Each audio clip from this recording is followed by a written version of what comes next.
ድራማችን እናቆብናል ማለት ነው። የምን ድራማ? ቤተሰብ ያጠገብ እንዳደርስ ብዬ ላስፈራረው ቤት ድረስ ሄጄ ነበር።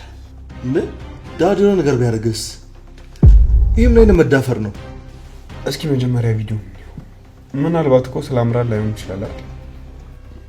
አልገባኝም። ቆይ ስለምን ድራማ ነበር እያወራ ያለው? ነው ይህንን ቪዲዮ ካየን በኋላ ይደርሳል።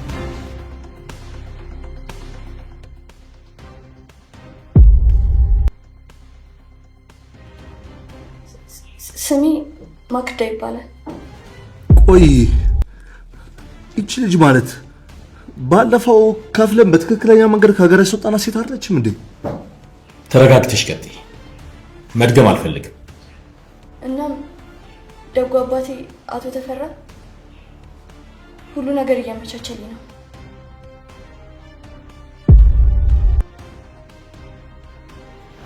ይኸውልሽ እዚህኛው መሳሪያ ላይ ቀላስ አስገባ ይተሻል አይደል? ይኸውልሽ በአሁኑ ማተኩሽ ከሆነ የመጀመሪያ ሟች ራስሽ ትሆኛለሽ። ተኩሽ! ከዚህ በፊት እኮ ሰው ላይ ተኩሽ እንደማላውቅ ታውቃለህ። እና እንደዚህ ታሰቃየኛለህ። ምክንያቱም ጠላትሽ ላይ እንድትጨክኝ ሰው መግደል ተማሪ። እባክህን ተፈራ፣ ሰው እንድገላ አታድርገኝ። እኔ ፈርቻለሁ። ይኸውልሽ ፍርሃትሽ እንዲጠፋ ግደያት፣ እንደ ጠላትሽ ያት። ፍቅሬንና ልጄን ያሳጣችኝ ወይዘሮ ዝናሽ ናት እንጂ እሷ ምን አደረገችኝ? እንደሷ አስቢና ተኩሽባት፣ ተኩሽባት።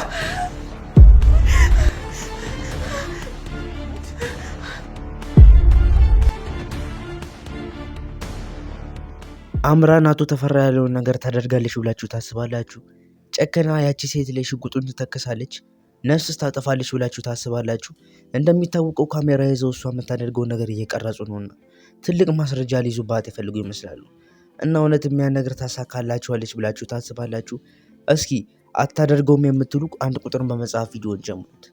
በሌላ በኩል ስንመለከት መጀመሪያ ላይ አምራን ያልታወቀባት መስሏት ምንም አዲስ ነገር እንዳልተፈጠረ ወደ ቤቱ ሄዳ ውስኪ አንስታ ስትጠጣ ተመልክተናል።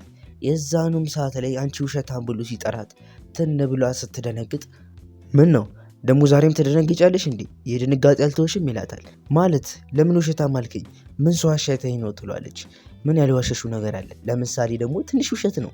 ለነገሩ ግን ባልሽ ዶክተር እንደሆነ አልነገርሽኝም፣ ለዛውም ታዋቂ ዓለማችን እንደ ኢትዮጵያ አሪፍ የሚባል ዶክተር እንደሆነ እስካሁን ድረስ አልነገርሽኝም ነበር ይላታል። የዚህ ሰዓት ላይ እሷ ምን ነው ማለት ምን አስበ ነው ስትለው እሱ መለስ ያደርግና ለነገሩ በቃ ተይው፣ እኛ ጋር እንዲሰራ ማድረግ እንችላለን፣ ምክንያቱም የሚገርም ዶክተር ከሆነ እኛን ለመርዳት እድል ይኖረዋል ትለዋለች። እሱም እባክተው በቃ ከሱ ላይ አይነን አንሳ፣ ከባለቤቴ ላይ አይነን አንሳ ትለዋለች። እሱም መለስ ያደርግና ለምን ለሱ ምንም ያህል ስሜት የለኝም ብለሽ አልነበር እንዴ?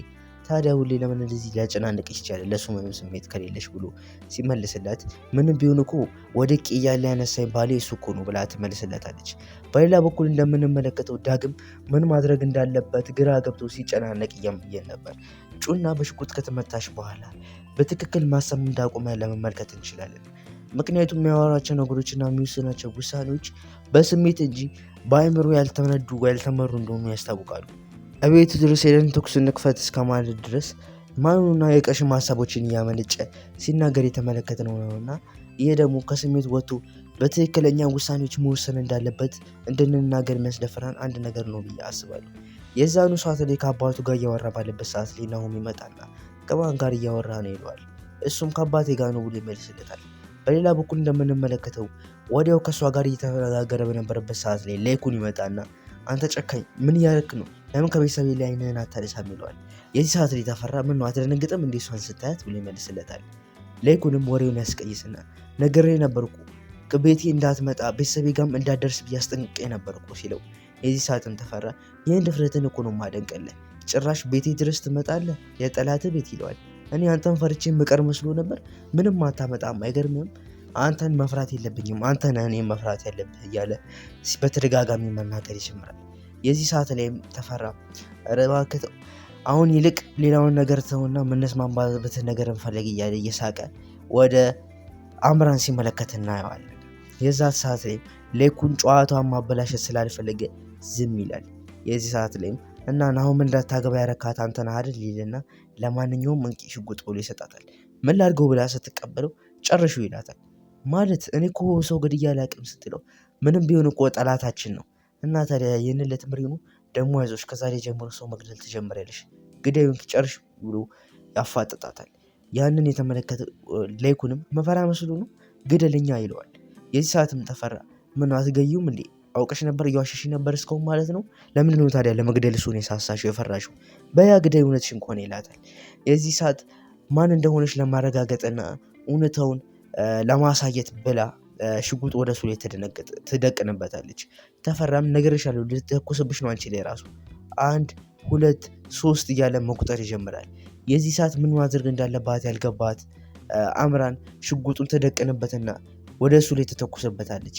ነገር ግን አንድ ያላወቀችው ነገር ሽጉጡ ቀላል አልነበረም። የዚህ ሰዓት ላይ በጣም የውርደት ስሜት ይሰማታል። ላይኩንም እንኳንም ልጄን አልሰጥሽም አልኳት እሱንም እውነት መሆኑን አሁን ዛሬ ያረጋገጥኩኝና በዛም ውሳኔ ተደስቻለሁ ብሎ ይናገራል። የዚህ ሰዓት ላይ በጣም ትልቅ መሸማቀቅ የገጠማት አምራንም እንዴት እንደዚህ ላደርግ ቻልኩ በሚል ድንጋጤ ውስጥ ቆማ እንመለከታታለን። በእርግጥ ማድረግ አልነበረባትም ነበር። ነገር ግን ይህንን ነገር ላይኩን እንደ ትልቅ ነገር ሊወስዱ አልቻለም ነበር። ተፈራ ደግሞ እየሳቀና በተንኮል አስተያየት ሁለቱንም ሳያቸው ተመልክተናልና አሁንም ድረስ ያላመናቸው ይመስላል። በተለይ አምራንን ምንም ግንኙነት የለኝም ከነሱ ጋር የምትችለውን ነገር ለነሱ ልትሰልል እንደገባች እያወቀ ነው እና ትልቅ መረጃ እየያዘባቸው ይመስለኛልና እኔ ላይ የያዘችሁትን እያንዳንዱ መረጃ አምጥታችሁ ትሰጡኛላችሁ ብሎ ላይኩንን ይናገራል። የዚህ ሰዓት ላይ ላይኩንም በጣም ይስቅበትና ቦታውን ጥሎ ይሄዳል። ቤተሰቡ ላይም እንዳይደርስ ያስጠነቅቃል። የዚህ ሰዓትም ተፈራ እኔን ሸወድሽኝ ማለት ነው በል ይዛት ግባ ይለዋል። እባክህ እንደዚህ እንዳታደርግ እውነቴን ምንም ነገር አልሸወድኩ ምንም አልዋሸውም ስትልም በል አስገባት አልኩ አስገባት ውሌት አሁን ላይ አቶ ተፈራ ትልልቅ የሚባሉ እርምጃዎችን እየወሰደ ነውና ብልጠቱን ለማሳየት የሞከረ እንደሆነ የተመለከትን ነውና የሰራለትም ይመስላል። ካሜራም እየቀዳ በጣም ብዙ ነገሮች እያሰራች ይገኛል። በተለይ ደግሞ አምራን ቤተሰቤን አድናለሁ ብላ ማንንም ሳትሰማ የገባችበት ነገር ያው ላይ ጣጣ ውስጥ ይዟት ገብቷል። ሳትፈልግ ሰው ሊያስገድላት ነውና እነሱም ቪዲዮ ቀርጾ ወዲያውኑ ወደ እነ ላይኩን ይደውልላቸዋል። ወደ እነ ላይኩን ከላከላቸው በኋላ ላይኩንም እንዳላየውና አብሮ እንዳዩ ይጠይቃቸዋል። የዚህ ሰዓት ሁሉ የሚስማሙና መረጃውን ከፍተው ለማየት ፒሲያቸውን ያዘጋጃሉ። ወዲያውም ከፍተው ማየት ይጀምራሉ። ምን እንደሆነ ነገሩን ለማጣራትም ቶሎ ስለፈለጉ ወደ ቴሌግራም ይገቡና ቪዲዮ ማየት ይጀምራሉ። በሌላ በኩል ደግሞ እንደምንመለከተው አቶ ተፈራ ትልቅ ነገር እያሰራት ይገኛል። አምራንን እንደማይገላት እርግጥ ነው። እምቢ አላደርግም ብትል አይገላትም ነበር። ነገር ግን እንዳትሞት ብላ ትልቅ ውሳኔ ልትወስን ነው። አሁን ላይ ልጅ ከገደለች ቪዲዮ እየተቀረጸች መሆኑ እርግጥ ነውና ትልቅ ማስረጃ ነው የሚያዝባት። ነገር ግን እንድትገድል እያስጠንቀቃት ነው የሚገኘውና ቪዲዮ እየቀረጻት ነው። ላይ ማይሆን ስራ ልትሰራ ነው። ታደርጋለች ብላችሁ ታስባላችሁ? ሀሳብ አስተያየታችሁን አስቀምጡ። እኔ እዚህ ጋር ልሰናበታችሁ። መልካም ጊዜ እንዳችሁ። ቀጣይ እንደተለቀቀ እመጣለሁ። መልካም ጊዜ ነው ላችሁ። ቸር ሰንብቱ።